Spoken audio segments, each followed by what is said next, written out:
Hello friends, Namita Saha চ্যানেলে তোমাদের স্বাগত। আজকে আমি রান্না করব রুই মাছের মাথা দিয়ে মুড়ির ঘন্ট। যাকে এর জন্য একটা রুই মাছের মাথা নিয়েছি। আমি মাথাটাকে ভালো করে ভেজে নিচ্ছি।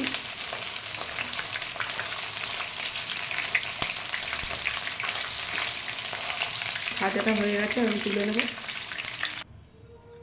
ওই তেলের মধ্যেই আমি আলুগুলো ভেজে নেব। তার আগে আমি দিয়ে দেবো একটু গোটা জিরে,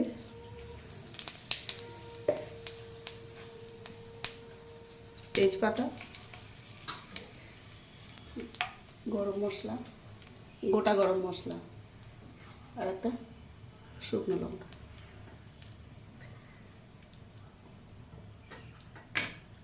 ওর মধ্যেই আমি আলুগুলো ভেজে নেব।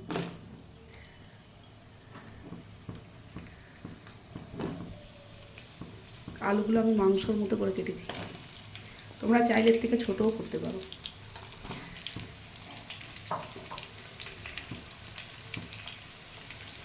তোমরা দিয়ে দেবো একটু হলুদ গুঁড়ো,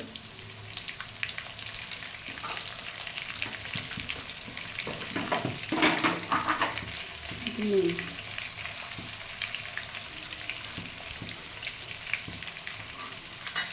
এই আলুটাকে আমি চাপা দিয়ে ভেজে নেব। এর মধ্যে দিয়ে দেবো পেঁয়াজ বাটাটা।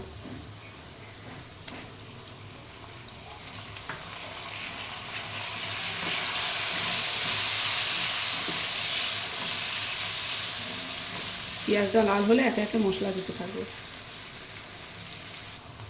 এর মধ্যে আমি একে একে সব মশলাগুলো দিয়ে দেবো।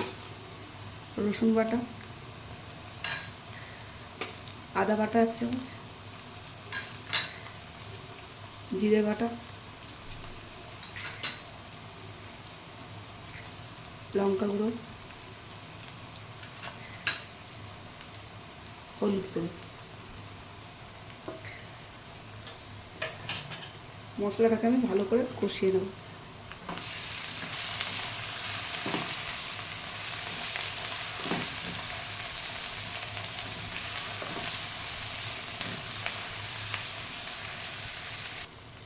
মশলাটা কষা হয়ে গেছে, এর মধ্যে আমি জল দিয়ে দেবো।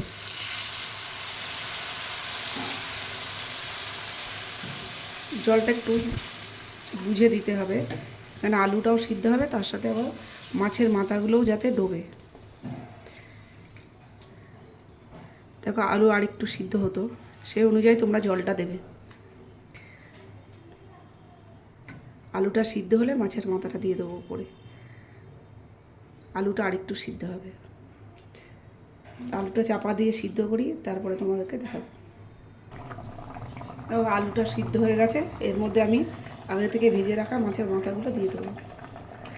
ওই জন্য আমি এতটা ঝোল রেখেছিলাম।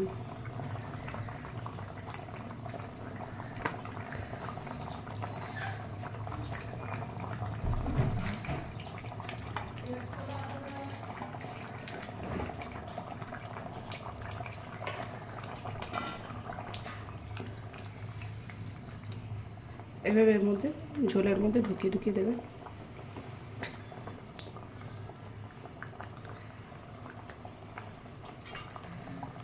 এটা একটু ফুটুক। এর মধ্যে আমি দিয়ে দেবো 50 গ্রাম গোবিন্দভোগ চাল, শুকনো খোলায় আমি ভেজে রেখেছিলাম, সেটা এর মধ্যে দিয়ে দেবো।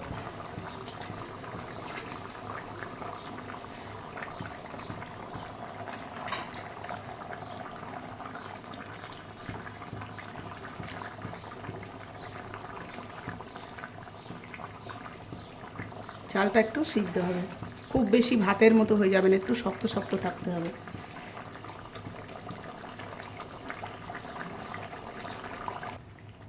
দেখো রেডি হয়ে গেছে, চালটা অনেকটাই সিদ্ধ হয়ে গেছে।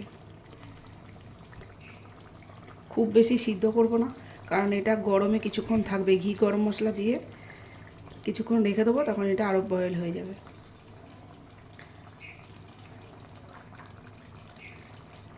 একটু গরম মশলা গুঁড়ো দিয়ে দেবো। এর উপর 2 চামচ ঘি দিয়ে দেবো।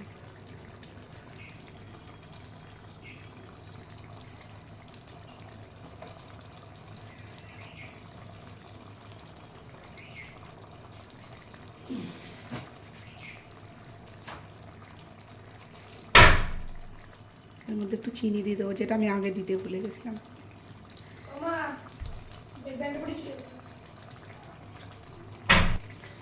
দেখো রেডি হয়ে গেছে, ঝোলটাকে একদমই টেনে নিয়েছে। এখন যদি আমি না নিভিয়ে দিই এরপরে পুরো শুকনো হয়ে যাবে। এর আমি এখন সার্ভ করে নেব। দেখো রেডি হয়ে গেছে মাছের মাথা দিয়ে মুড়ির ঘন্ট। তোমরা খেয়ে দেখো প্লিজ, আর কমেন্ট করে জানিও।